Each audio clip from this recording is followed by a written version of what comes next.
ഓം ശ്രീ ആഞ്ജനേയായ നമ. MSV4 astro റിസർച്ചിന്റെ മറ്റൊരു വീഡിയോയിലേക്ക് എല്ലാവർക്കും സ്വാഗതം. ഞാൻ MS വിനീത്.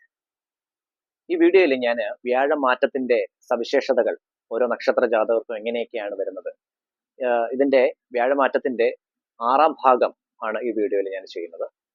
കഴിഞ്ഞ കുറച്ച് വീഡിയോകളിലായി ഞാൻ മേടം കൂർ മുതൽ മകരം കൂർ വരെയുള്ള നക്ഷത്ര ജാതകരെ കുറിച്ച് ചെയ്തിരുന്നു. അപ്പം ഇത് ലാസ്റ്റ് പാർട്ടാണ്, 6ാം ഭാഗമാണ്. ഇതിൽ ഞാൻ പ്രതിപാദിക്കുന്നത് കുംഭം രാശിയിൽ വരുന്ന നക്ഷത്ര ജാതകർ, അതുപോലെ മീനം രാശിയിൽ വരുന്ന നക്ഷത്ര ജാതകർ. ഈ രണ്ട് രാശിയിൽ വരുന്ന നക്ഷത്ര ജാതകർക്ക് വ്യാഴമാറ്റം എങ്ങനെയൊക്കെയാണ് സ്വാധീനിക്കാൻ പോകുന്നത്, ഇതാണ് ഈ വീഡിയോയിൽ പറയാൻ ആഗ്രഹിക്കുന്നത്. വ്യാഴം ദേവഗുരുവാണ്. ദേവഗുരുവായ വ്യാഴം നല്ല ശുഭഗ്രഹമാണ്, നിങ്ങൾക്ക് എല്ലാവർക്കും അറിയാം. അപ്പം അതിന്റെ അടിസ്ഥാനത്തിൽ ഇത് ഓരോ രാശിയിൽ എങ്ങനെ വരുന്നു, അങ്ങനെയാണ് ഫലം തീരുമാനിക്കേണ്ടത്. വ്യാഴം ഐശ്വര്യം, സമ്പത്ത്, കീർത്തി, യശസ്, ബഹുമാനം ഇങ്ങനെയുള്ള നല്ല കാര്യങ്ങളെല്ലാം നമുക്ക് കടാക്ഷിക്കുന്ന ഒരു ദേവനാണ്. പക്ഷെ നിൽക്കുന്ന രാശിയുടെ അടിസ്ഥാനത്തിൽ അത് വ്യത്യസ്തപ്പെട്ടിരിക്കുന്നു. ആദ്യമായി കുംഭം രാശിയിൽ വരുന്ന നക്ഷത്ര ജാതകരായ അവിട്ടം അവസാന പകുതി, അതുപോലെ ചതയം, പൂരുരുട്ടാതി മുക്കാൽ ഭാഗം, ഇവർക്ക് എങ്ങനെയാണ് വ്യാഴമാറ്റം കടാക്ഷിക്കാൻ പോകുന്നത്? നിലവിൽ അവർക്ക് കുറച്ച് ക്ലേശങ്ങളും കാര്യങ്ങളൊക്കെ ഉണ്ട്. ഈ നക്ഷത്ര ജാതകർക്ക് വളരെ ക്ലേശമാണ് നിലവിലുള്ളത്. പക്ഷെ ആ ക്ലേശങ്ങളൊക്കെ മാറാൻ പോവുകയാണ്. 2025 മെയ് 15 വ്യാഴമാറ്റം സംഭവിക്കുകയാണ്. അതുകൊണ്ട് നിങ്ങൾക്ക് പൂർണ്ണ ഐശ്വര്യം കിട്ടാനുള്ള സമയമാണ് ഇനി വരാൻ പോകുന്നത്. ഇപ്പോൾ 2 മാസങ്ങൾക്ക് ശേഷം വളരെ നല്ല സമയം നിങ്ങൾക്ക് വരാൻ പോകുന്നു. പ്രത്യേകിച്ച് ധനപരമായിട്ട് നല്ല ഉയർച്ച കാണിക്കുന്നു. ഒന്നിലധികം ശ്രേണികളിൽ നിന്ന് വരുമാനം ഉണ്ടാകാനുള്ള സാധ്യത. നേരത്തെയുള്ള ഇൻവെസ്റ്റ്മെന്റ്സ് കാര്യങ്ങളൊക്കെ ചെയ്തിട്ടുണ്ടെങ്കിൽ അതിൽ നിന്ന് നിങ്ങൾക്ക് നല്ല രീതിയിലുള്ള ധനലാഭം, അതുപോലെ പുതിയതായിട്ട് ബിസിനസ് തുടങ്ങാനൊക്കെ ആഗ്രഹിക്കുന്നവർക്ക് വളരെ നല്ല സമയം. ഇനി പുതിയതായിട്ട് ഇൻവെസ്റ്റ്മെന്റ്സ് ഒക്കെ ചെയ്യാൻ ആഗ്രഹിക്കുന്നവർക്ക് വളരെ നല്ല സമയമാണ് വരാൻ പോകുന്നത്. ബിസിനസ് രംഗത്ത് ഇപ്പോൾ നിലവിൽ ക്ലേശങ്ങൾ അനുഭവിച്ചുകൊണ്ടിരിക്കുന്നവർക്ക് കുറച്ചുകൂടി മെച്ചപ്പെട്ട സമയമാണ് വരാൻ പോകുന്നത്. അപ്പോൾ നിങ്ങൾ ഇപ്പോഴത്തെ പ്രശ്നങ്ങളൊന്നും വകവെക്കേണ്ട, അതെല്ലാം മാറാൻ പോവുകയാണ്. അതുപോലെ വിദ്യാഭ്യാസ രംഗത്ത് പഠന മികവിലൊക്കെ പിന്നോട്ട് നിൽക്കുന്നവർക്ക് അങ്ങനെയുള്ള ക്ലേശങ്ങളൊക്കെ മാറാൻ പോകുന്നു. നല്ല രീതിയിൽ മനസ്സ് കേന്ദ്രീകരിച്ച് പഠിക്കാനുള്ള ഭാഗ്യം, അങ്ങനെയുള്ള കാര്യങ്ങളെല്ലാം വ്യാഴത്തിന്റെ കടാക്ഷം മൂലം കുട്ടികൾക്ക് കിട്ടുന്നതാണ്. ഹയർ സ്റ്റഡീസിന് പോകാൻ ആഗ്രഹിക്കുന്ന കുട്ടികൾക്ക് വളരെ നല്ല സമയമാണ്. നിങ്ങൾ വിചാരിച്ച കോഴ്സ് നല്ല രീതിയിൽ ചൂസ് ചെയ്ത് പഠിക്കാനുള്ള ഒരു ഭാഗ്യം ഉണ്ടാകുന്നു. മംഗല്യ തടസ്സം കഴിഞ്ഞ കുറച്ച് നാളുകളായി നിങ്ങളെ അലട്ടുന്നുണ്ടെങ്കിൽ അങ്ങനെയുള്ള തടസ്സങ്ങളൊക്കെ മാറുന്നതാണ്. നല്ല രീതിയിലുള്ള ഒരു ഫാമിലി ലൈഫ്, നല്ല രീതിയിലുള്ള ഒരു മംഗല്യം, നിങ്ങൾ ഉദ്ദേശിക്കുന്ന ഒരു പാർട്ട്ണറെ കിട്ടാൻ നിങ്ങൾക്ക് സഹായകരമാവുന്നു ഈ ഒരു സമയം. പിന്നെ നിങ്ങൾക്ക് പറയാൻ ഉദ്ദേശിക്കുന്നത്, നിങ്ങൾ എന്ത് കാര്യം ചെയ്താലും അത് നല്ല സക്സസ് ആവും, നല്ല വിജയത്തിൽ എത്തിച്ചേരും. നിങ്ങൾ എടുക്കുന്ന തീരുമാനങ്ങളൊക്കെ വളരെ നല്ല തീരുമാനങ്ങളായിരിക്കും, വളരെ ബുദ്ധിപരമായിട്ടുള്ള തീരുമാനങ്ങളായിരിക്കും നിങ്ങൾ എടുക്കുക. അതെല്ലാം നല്ല രീതിയിൽ മുൻപോട്ട് കൊണ്ടുപോകാൻ സഹായിക്കുന്നതുമാണ്.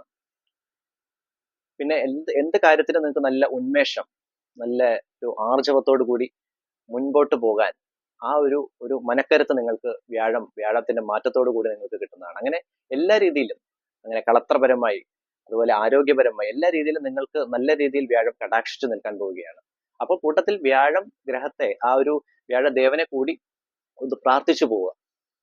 വ്യാഴ മന്ത്രം ദേവാനാഞ്ച ഋഷീനാഞ്ച ഗുരും കാഞ്ചന സന്നിപം ബുദ്ധിഭൂതം ത്രിലോകേശം തം നമാമി ബൃഹസ്പതിം, ഈ വ്യാഴമന്ത്രം പ്രാർത്ഥിച്ചു പോവുകയാണെങ്കിൽ ആ ഒരു പൂർണ്ണത നിങ്ങൾക്ക് കിട്ടുന്നതാണ്. അതുപോലെ പറ്റുമെങ്കിൽ വ്യാഴാഴ്ച ദിവസം വിഷ്ണു ക്ഷേത്രത്തിൽ ദർശനം നടത്താവുന്നതാണ്. വൈഷ്ണവ പ്രീതി അത്യാവശ്യമാണ്. ഇങ്ങനെയുള്ള കാര്യങ്ങളെല്ലാം തടസ്സമൊന്നും കൂടാതെ നല്ല രീതിയിൽ മുൻപോട്ട് പോകാം. ശുക്ലാം ഭരതരം വിഷ്ണുവും ശശിവർണം ചതുർഭുജം പ്രസന്ന വദനാന്തായ സർവ്വ വിഘ്നോപശാന്തേ. അപ്പം വിഷ്ണു മന്ത്രം ഒക്കെ ജപിക്കാവുന്നതാണ്, എല്ലാ ദിവസവും ജപിക്കാവുന്നതാണ്. ആ ഒരു പൂർണ്ണമായ ഒരു കടാക്ഷം നിങ്ങൾക്ക് ഉണ്ടാവുന്നതാണ്.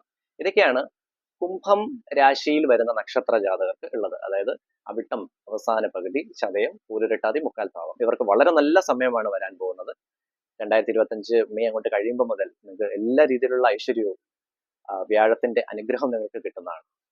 അടുത്തതായിട്ട് മീനം രാശിയിൽ വരുന്ന, മീനം കൂറിൽ വരുന്ന നക്ഷത്ര ജാതകരായ പൂരുരുട്ടാതി അവസാന കാൽഭാഗം, അതുപോലെ ഉത്രട്ടാതി, രേവതി നക്ഷത്രം, ഇവർക്ക് എങ്ങനെയാണ് ഈ വ്യാഴമാറ്റം സ്വാധീനിക്കാൻ പോകുന്നത്, ഇതിനെക്കുറിച്ചാണ് പറയാൻ പോകുന്നത്. അപ്പം ഇവർക്കും നിലവിൽ ചെറിയ ക്ലേശങ്ങളും കാര്യങ്ങളൊക്കെ ഉണ്ട്. പ്രത്യേകിച്ച് ജോലിയിലുള്ള ക്ലേശങ്ങൾ, അതുപോലെ ആരോഗ്യപരമായിട്ടുള്ള ക്ലേശങ്ങളൊക്കെ നിങ്ങൾ അനുഭവിച്ചുകൊണ്ടിരിക്കുകയാണ്. അതെല്ലാം വ്യാഴത്തിന്റെ സ്വാധീനമുള്ളത് കൊണ്ട് നിങ്ങൾക്ക് കുറച്ച് വ്യാഴത്തിന്റെ അനുഗ്രഹം കിട്ടാൻ പോവുകയാണ്. ഞാൻ കുറച്ചു മുമ്പ് പറഞ്ഞ പോലെ വ്യാഴഗ്രഹ ആ ഒരു മന്ത്രം പ്രാർത്ഥിക്കുക ദിവസവും. പറ്റുമെങ്കിൽ വ്യാഴാഴ്ച ദിവസം വൈഷ്ണവ ക്ഷേത്രത്തിൽ പോവുക, ദർശനം നടത്തുക, യഥാശക്തി വഴിപാട് സമർപ്പിക്കുക, വൈഷ്ണവ മന്ത്രം ജപിക്കുക. അങ്ങനെ ചെയ്യുകയാണെങ്കിൽ നിങ്ങൾക്ക് ധനപരമായിട്ടുള്ള ഉയർച്ച കാണിക്കുന്നു. അപ്പം മീനരാശിയിൽ വരുന്ന നക്ഷത്ര ജാതകരെ ഞാനിപ്പം 2 സെക്ഷനായിട്ട് തിരിക്കുകയാണ്. ആദ്യം സ്ത്രീകൾ, പിന്നീട് ഞാൻ പുരുഷന്മാരെ കുറിച്ച് പറയാം. സ്ത്രീകൾക്ക്, ബിസിനസ് രംഗത്ത് പ്രവർത്തിക്കുന്ന സ്ത്രീകൾക്ക് വളരെ നല്ല സമയം. ഇൻവെസ്റ്റ്മെന്റ്സ് ഒക്കെ ചെയ്യാം, വളരെ നല്ല തീരുമാനങ്ങൾ എടുക്കാം. അതുപോലെ പുതിയ വാഹനങ്ങളൊക്കെ എടുക്കാൻ ആഗ്രഹിക്കുന്നവർക്ക് വളരെ നല്ല സമയമാണ്. നിങ്ങൾക്ക് അതിനുള്ള ഫിനാൻസും കാര്യങ്ങളും എല്ലാം സെറ്റായി തീരുന്നു. അതുപോലെ എന്തെങ്കിലും പണം ഒക്കെ കുടിശ്ശിക കിട്ടാനൊക്കെ ഉണ്ടെങ്കിൽ അതെല്ലാം തിരിച്ചു കിട്ടാൻ ഉള്ള ഒരു സമയമാണ്. ധനപരമായി നല്ല ഉയർച്ച കിട്ടുന്നു. നിങ്ങൾക്ക് നല്ല മനഃശാന്തി, അതുപോലെ നല്ല ഫാമിലി ലൈഫ് കാര്യങ്ങളൊക്കെ ഉണ്ടാവുന്നു. വിദ്യാഭ്യാസ രംഗത്ത് വിദ്യാഭ്യാസപരമായി ഹയർ സ്റ്റഡീസിനൊക്കെ പോകാൻ താല്പര്യമുള്ളവർക്ക് വളരെ നല്ല സമയമാണ്. ആരോഗ്യപരമായിട്ട് ഒന്ന് ശ്രദ്ധിക്കുക. എന്തെങ്കിലും ഇഷ്യൂസ് ഒക്കെ ഉണ്ടെങ്കിൽ, എന്തെങ്കിലും ചെറിയ ക്ലേശങ്ങളൊക്കെ ഉണ്ടെങ്കിൽ അത് പരിഹരിച്ച് മുൻപോട്ട് പോവുക. ഇത് സ്ത്രീകൾക്ക്, മീനം രാശിയിൽ വരുന്ന നക്ഷത്ര ജാതകരായ സ്ത്രീകൾക്ക് ഇത്രയാണ് വ്യാഴത്തിന്റെ മാറ്റം കൊണ്ടുണ്ടാകുന്ന സൗഭാഗ്യങ്ങൾ. പക്ഷെ പുരുഷന്മാർക്കും ധനപരമായിട്ടെല്ലാ ഐശ്വര്യം കാര്യങ്ങളൊക്കെ കാണിക്കുന്നുണ്ട്. അവർക്ക് എടുക്കുന്ന ഡിസിഷൻസ് ഒക്കെ കറക്റ്റ് ആയിരിക്കും, നല്ല ബുദ്ധിപരമായ ഡിസിഷൻസ് ഒക്കെ ആയിരിക്കും. പക്ഷെ ശ്രദ്ധിക്കേണ്ട പുരുഷന്മാർ കുറച്ച് കാര്യങ്ങൾ ശ്രദ്ധിക്കുക. ഇവർക്ക് ദൈവിക ചിന്ത കൂടുതലായി വേണം, ആർജിച്ചെടുക്കേണ്ട ഒരു സമയമാണ്. പുരുഷന്മാർക്ക്, മീനം കൂറിൽ വരുന്ന നക്ഷത്ര ജാതകരായ പുരുഷന്മാർക്ക് കുറച്ചുകൂടെ ദൈവാധീനം വരേണ്ടിയിരിക്കുന്നു. അതുപോലെ തീരുമാനങ്ങൾ എടുക്കുമ്പോൾ കുറച്ചുകൂടെ ആലോചിച്ച് നല്ല തീരുമാനങ്ങൾ എടുക്കുക. എടുത്തു ചാടിയ ഒരു തീരുമാനം എടുക്കാതിരിക്കുക. ബിസിനസ് രംഗത്ത് പ്രവർത്തിക്കുന്നവര് ഇൻവെസ്റ്റ്മെന്റ് ചെയ്യുന്നുണ്ട്, കുഴപ്പമൊന്നുമില്ല. പക്ഷെ നല്ല തീരുമാനങ്ങൾ, അത് എടുത്തു ചാടി ഒരു ബിസിനസ് തുടങ്ങാതിരിക്കുക. അതിന്റെ സ്കോപ്പ് കാര്യങ്ങളെല്ലാം അന്വേഷിച്ചതിന് ശേഷം നിങ്ങൾക്ക് ഉതകുമോ, നല്ല രീതിയിൽ പറ്റുമോ, അത് ഫ്ലെക്സിബിൾ ആയിട്ട് നിങ്ങളുടെ കൊണ്ടുപോകാൻ പറ്റുന്ന ബിസിനസ് ആണോ എന്നൊക്കെ ആലോചിച്ചിട്ട് അതിലേക്ക് എടുത്തു ചാടുക. അതുപോലെ ധനപരമായിട്ട് നിങ്ങൾക്ക് ക്ലേശങ്ങളൊന്നുമില്ല. നിങ്ങൾക്ക് കുടിശ്ശിയായി കിട്ടാൻ കിടക്കുന്ന ആ ഒരു പണമൊക്കെ തിരിച്ചു കിട്ടും. പക്ഷെ പുതിയതായിട്ട് ആർക്കും കടം കൊടുക്കാതെ ഇരിക്കുക. കൊടുത്തു കഴിഞ്ഞാൽ അവര് ശത്രുസ്ഥാനത്തേക്ക് വരുന്നതാണ്, പിന്നെ ആ പണം കിട്ടത്തില്ല. അതുപോലെ ചതി പറ്റാനുള്ള ഒരു സാധ്യത കാണുന്നുണ്ട്. അപ്പം നിങ്ങൾ അങ്ങനെയുള്ള കാര്യങ്ങളൊക്കെ മുൻകൂട്ടി കണ്ടറിഞ്ഞ് അതിനെല്ലാം ഒഴിവാക്കി പോവുക. പിന്നെ ശ്രദ്ധിക്കേണ്ട, സ്ത്രീകളിൽ നിന്ന് അപവാദം ഉണ്ടാവാതെ നോക്കുക. പ്രത്യേകിച്ച് കർമ്മരംഗത്ത് പ്രവർത്തിക്കുന്ന, അല്ലാതെയുള്ള ഫ്രണ്ട് സർക്കിൾസ്, അങ്ങനെയുള്ള സ്ത്രീകൾ ആരെങ്കിലും ഫ്രണ്ട്സ് അങ്ങനെയുള്ള കാര്യങ്ങളൊക്കെ ഉണ്ടെങ്കിൽ അവരിൽ നിന്ന് ഒരു അപവാദം ഉണ്ടാകാത്ത രീതിയിൽ നിങ്ങൾ വളരെ എപ്പോഴും ജാഗ്രത പുലർത്തി മുൻപോട്ട് പോവുക. അങ്ങനെയുള്ള കാര്യങ്ങളൊക്കെ നോക്കുകയാണെങ്കിൽ നിങ്ങൾക്ക് വളരെ നല്ല സമയമാണ്. പ്രത്യേകിച്ച് ജോലിയിൽ നല്ല ഉന്നമനം, ധനപരമായി നല്ല ഉയർച്ച, സമൂഹത്തിന്റെ മുന്നിൽ നിങ്ങൾക്ക് നല്ലൊരു സ്റ്റാറ്റസ്, എല്ലാവരും ബഹുമാനിക്കും. പക്ഷെ എടുക്കുന്ന തീരുമാനങ്ങൾ 2 തവണ ആലോചിച്ചതിന് ശേഷം മാത്രം എടുക്കുക.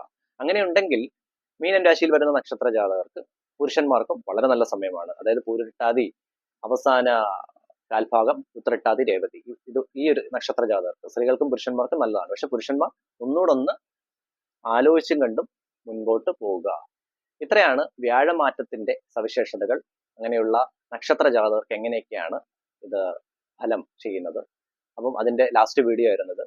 ബാക്കിയുള്ള നക്ഷത്ര ജാതകരെ കുറിച്ചെല്ലാം ഞാൻ നേരത്തെ വീഡിയോയിൽ പറഞ്ഞു. നിങ്ങൾക്ക് അല്ലാതുള്ള എന്തെങ്കിലും ക്ലേശം, അതുപോലെ ജനന സമയം സംബന്ധമായ ഗ്രഹസ്ഥിതി എന്തെങ്കിലും ക്ലേശങ്ങൾ ഉണ്ടെങ്കിൽ, അല്ലെങ്കിൽ ദശാസന്ധി, അതുപോലെ എന്തെങ്കിലും നിങ്ങൾക്ക് തടസ്സങ്ങൾ കാര്യങ്ങൾ ഉണ്ടെങ്കിൽ, എൻ്റെ ഉപാസനമൂർത്തി ഹനുമാൻ സ്വാമിയാണ്. ഞാൻ ദിവസവും ഹനുമാൻ സ്വാമിയെ പ്രാർത്ഥിക്കുന്ന ഒരു വ്യക്തിയാണ്. നിങ്ങൾക്ക് നിങ്ങളുടെ പേരും നക്ഷത്രവും ഈ വീഡിയോയുടെ കമന്റ് ബോക്സിൽ രേഖപ്പെടുത്തുകയാണെങ്കിൽ നിങ്ങളെയും കൂടെ ചേർത്ത് ഞാൻ എന്നാലാവുന്ന രീതിയിൽ പ്രാർത്ഥിക്കാം. നിങ്ങൾക്ക് നല്ല ഐശ്വര്യവും കാര്യങ്ങളും ഉണ്ടാകാൻ വേണ്ടി. പ്രത്യേകിച്ച് ചിലവൊന്നുമില്ല, ജസ്റ്റ് ഇതിനകത്തൊന്ന് മെൻഷൻ ചെയ്താൽ മതി. പേരും നക്ഷത്രവും മാത്രം മെൻഷൻ ചെയ്യുക. എൻ്റെ ചാനൽ നിങ്ങൾ ആദ്യമായിട്ടാണ് കാണുന്നതെങ്കിൽ സബ്സ്ക്രൈബ് ചെയ്യുക. നിങ്ങളുടെ വലിയൊരു അഭിപ്രായം കമന്റ് ബോക്സിൽ രേഖപ്പെടുത്തുക. ബന്ധുമിത്രാദികളിലേക്ക് എൻ്റെ ഈ ചാനൽ ഡീറ്റെയിൽസ് എത്തിക്കുക. എല്ലാവർക്കും നന്മയും ഐശ്വര്യവും നേർന്നുകൊണ്ട് നന്ദി, നമസ്കാരം.